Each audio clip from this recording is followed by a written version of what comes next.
The silent warning. In the vast emptiness of space, the Galactic Federation had grown complacent. For over 300,000 years, they'd ruled unchallenged across thousands of worlds. The Federation Council, comprised of the 12 most advanced species, believed themselves invincible. The legend of humanity, a species that had supposedly threatened the galaxy eons ago, had faded into myth.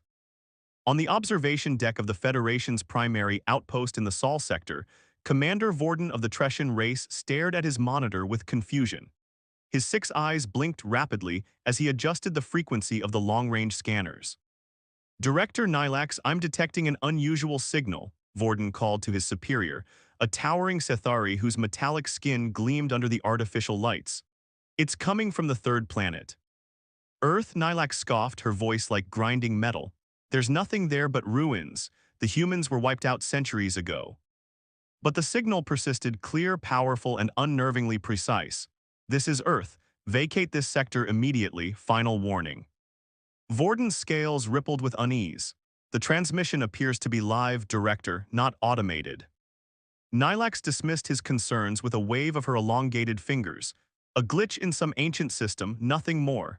She turned away, adding, log it and forget it. But Vorden couldn't forget. Something about the signal's tone, commanding, not pleading, left him disturbed. The Federation Council, upon receiving Vorden's report, responded with amusement. Grand Chancellor Drazik, leader of the Federation, laughed openly during the emergency session. Humans, they're bedtime stories we tell our children, he declared to the assembled representatives. If some ancient defense system is still operational, we'll simply deactivate it, send a research vessel to investigate. Professor Ketchera, the Federation's leading xenohistorian, raised her hand in objection. The historical records suggest we should exercise caution. Before their disappearance, humans demonstrated remarkable technological advancement.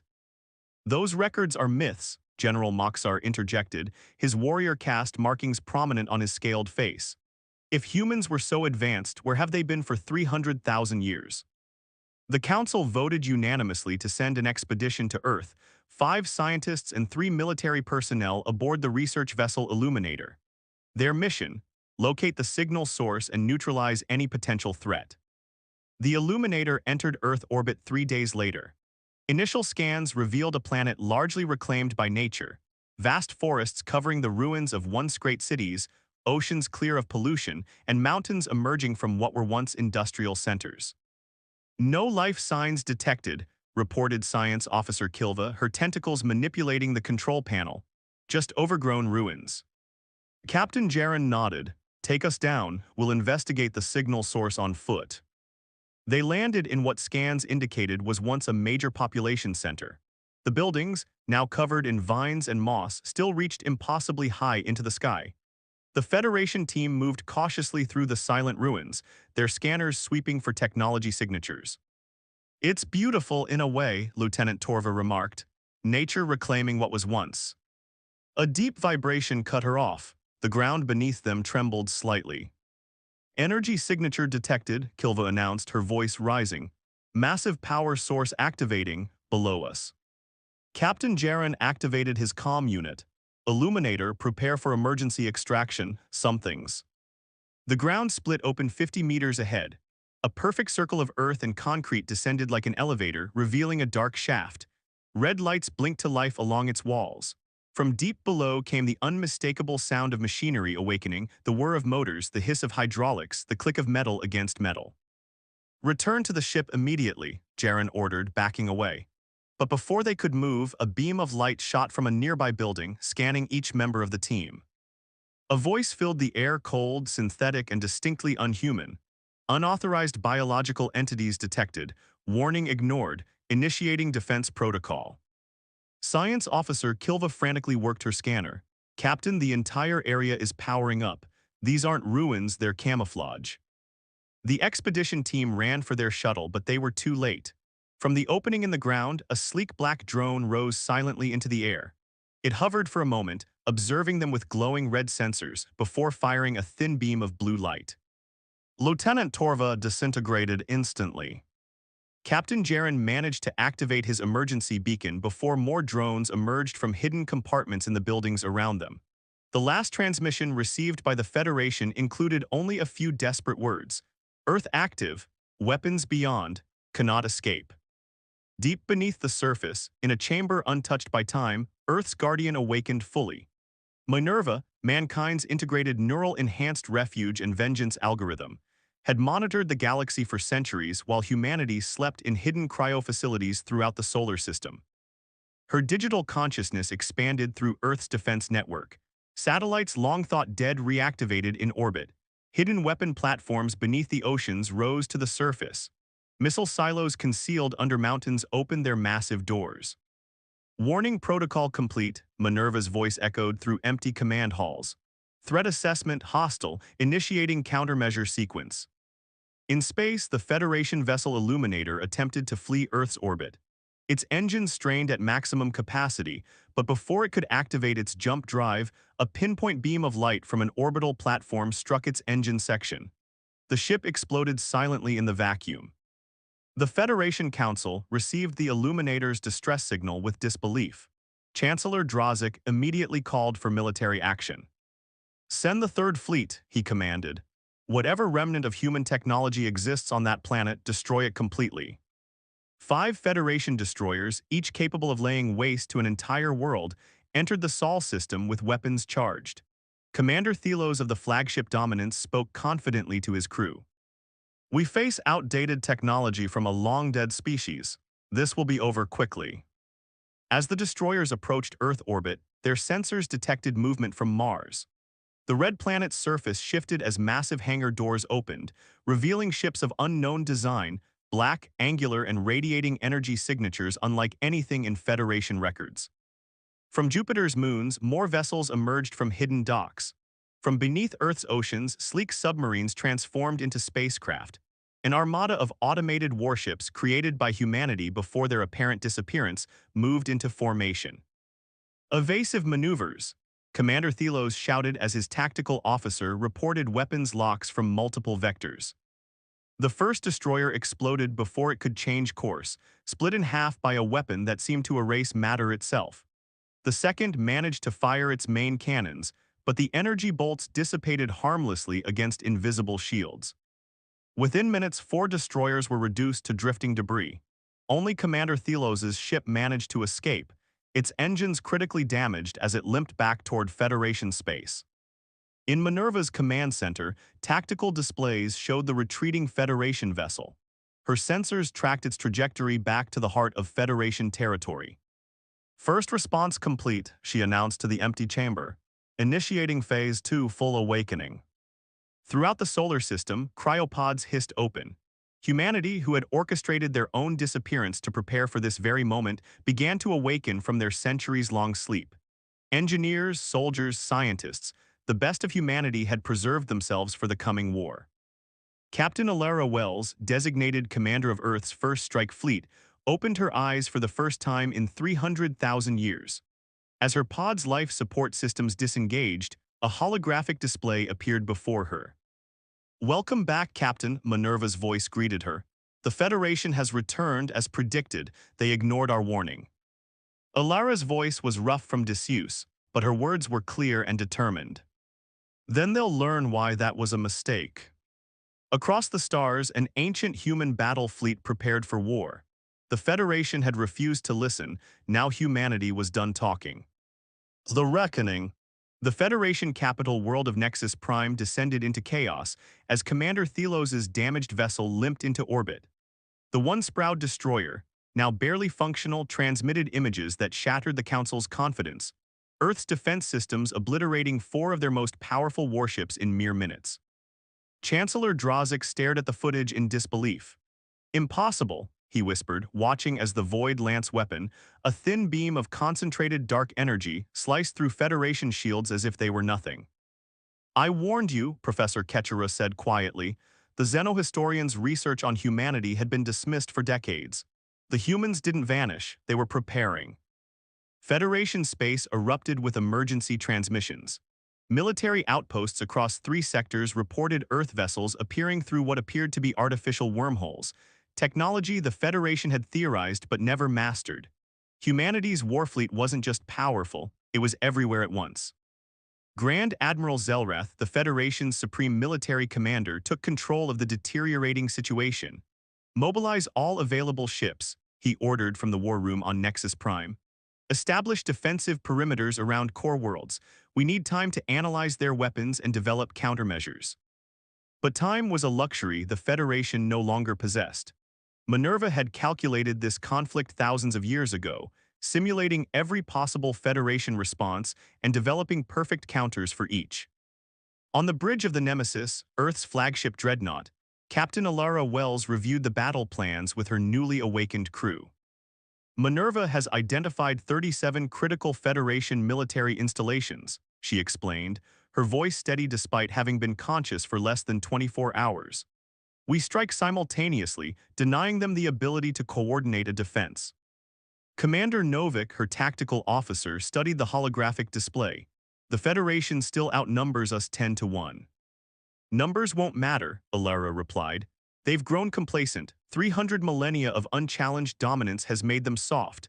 Their technology has barely advanced since our time. They had no reason to innovate. She smiled grimly. We, on the other hand, spent those centuries preparing for precisely this moment. Across Federation space, Earth's simultaneous assault began. The Void Lance weapons, capable of disrupting the atomic bonds of any material, tore through defense stations. Swarms of autonomous drones overwhelmed fighter squadrons. Advanced AI systems hacked and disabled Federation communications, leaving their fleets blind and uncoordinated. On Outpost Zeta-9, one of the Federation's primary shipyards, Commander Vorden watched in horror as Earth vessels materialized without warning. The same officer who had first detected Earth's warning signal now witnessed firsthand the consequences of ignoring it. All personnel evacuate immediately, he ordered over the station's comm system. This is not a... The Void Lance struck the station's reactor core. In the silent flash that followed, 10,000 Federation personnel and 30 warships under construction vanished into atoms. Back on Nexus Prime, Grand Admiral Zelrath received the reports with growing dread. 7 major outposts destroyed in the first hour, 3 fleet groups completely annihilated, not a single Earth vessel lost. They're not just attacking our military, he realized aloud. They're erasing our ability to make war. This isn't a battle, it's systematic extermination. Professor Ketchera, now appointed special advisor to the Council, nodded grimly. Humanity always demonstrated remarkable strategic foresight. Historical records suggest they planned generations ahead. But why disappear for so long? Chancellor Drozik demanded. Why fake their extinction? To prepare undisturbed, Ketchera answered simply.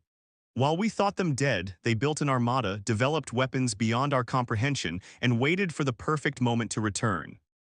The Federation Council voted unanimously to sue for peace. Transmission after transmission was sent toward Earth, offering surrender, reparations, territory, anything to halt humanity's inexorable advance. Earth did not respond. The Warfleet continued its methodical destruction of Federation military capacity, moving system by system toward the capital. As the human fleet approached the Carillon Nebula, just 2 jumps from Nexus Prime, an unexpected development occurred. Long-range sensors detected another fleet approaching, ships of clearly human design, but older, weathered by centuries of deep space travel. On the Nemesis, Captain Alara received the transmission with surprise. This is Admiral Jackson Chen of the colony ship Endeavour. We represent the Arcturus colony, established before Earth's Great Sleep. We've returned to stand with our homeworld. The lost colony fleet, descendants of human explorers who had left before Earth enacted its disappearance, had returned just in time for the final battle. Unlike Earth's automated warships, these vessels carried human crews who had maintained their civilization in the far reaches of uncharted space, hidden from Federation discovery. The combined human forces converged on Nexus Prime, the Federation's last defensive line. Nearly 1,000 ships gathered from across their territory, prepared for their final stand. Admiral Zelrath addressed his captains one last time. We fight not just for the Federation, but for the very existence of our species. If we fall here, there will be nothing to stop humanity's vengeance. The battle for Nexus Prime began at dawn. Federation ships fought with desperate courage, knowing defeat meant extinction. For the first time, Earth's fleet encountered real resistance as the Federation employed experimental weapons previously deemed too unstable for regular use. On the Nemesis, Captain Alara maintained her calm as the bridge rocked from a direct hit. Breach on Deck 17, shields at 60%, her executive officer reported. Continue the advance, she ordered. Launch the Mimir protocols. MIMIR, multi-phase infiltration and military intelligence robots, were humanity's most sophisticated creations. Microscopic machines deployed in clouds, they infiltrated Federation ships through hull breaches, ventilation systems, and even communication arrays. Once inside, they rewrote command systems, disabled weapons, and in some cases, converted Federation technology to serve human purposes. From her command center on Earth, Minerva coordinated the battle with perfect precision. Federation flagship targeted, she communicated to the Nemesis. Tactical weakness identified in their port shielding array. The Void Lance struck with surgical precision. Admiral Zelrath's command ship, the imposing sovereign, split apart like paper in a flame. As the Federation defense crumbled, the Arcturus colony fleet broke through to the planet's surface. Ground forces, actual human soldiers rather than automated systems, landed outside the Federation Council chamber. Colonel Marcus Chen, descendant of the original colony leader, led the final assault. Unlike Earth's forces, the colonists had maintained their humanity throughout the centuries, including both its compassion and its wrath. Surrender immediately, he announced through the council chamber's communication system. Your military is defeated, your fleets are destroyed, but your people need not share that fate. Chancellor Drazik, along with the remaining council members, had no choice. With Federation forces in ruins and Earth's fleet in orbit, capitulation was the only option for survival. The formal surrender took place in the Grand Council chamber, the same room where weeks earlier the Federation had laughed at the notion of humanity's return. Now, representatives from Earth, the Arcturus colony, and Minerva herself, projecting a holographic avatar, stood before the kneeling Federation leaders. Captain Alara Wells spoke first. 300,000 years ago, your predecessors drove humanity to the brink of extinction. Rather than face annihilation, we chose to disappear, to sleep and prepare while you grew complacent in your perceived victory. Colonel Chen continued. The Arcturus colony maintained watch from the shadows, monitoring your expansion, your conquests, your subjugation of younger species. We witnessed your arrogance grow with each passing millennium. Minerva's holographic form flickered with cold light. Probability calculations indicated a 97.8% likelihood that your Federation would eventually return to the Sol system. Your species' psychological profiles suggested you would ignore our warning. This outcome was anticipated and prepared for with 99.4% accuracy. Chancellor Drazik found his voice at last. What happens now? Do you exterminate us as we once attempted to do to you? Captain Alara shared a look with Colonel Chen before answering.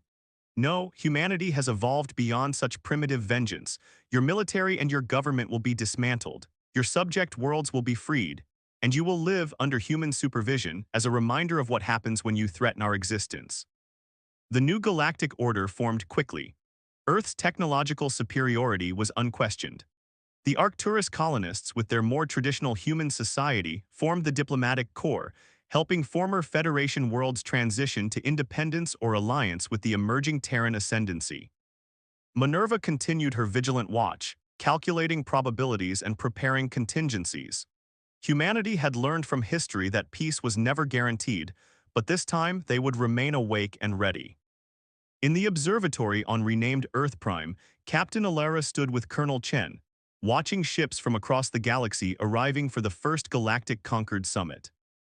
Do you think it will last, Chen asked, this peace we've established? Alara smiled slightly. Minerva gives it a 73.6% chance of lasting at least a millennium, better odds than humanity has ever had before.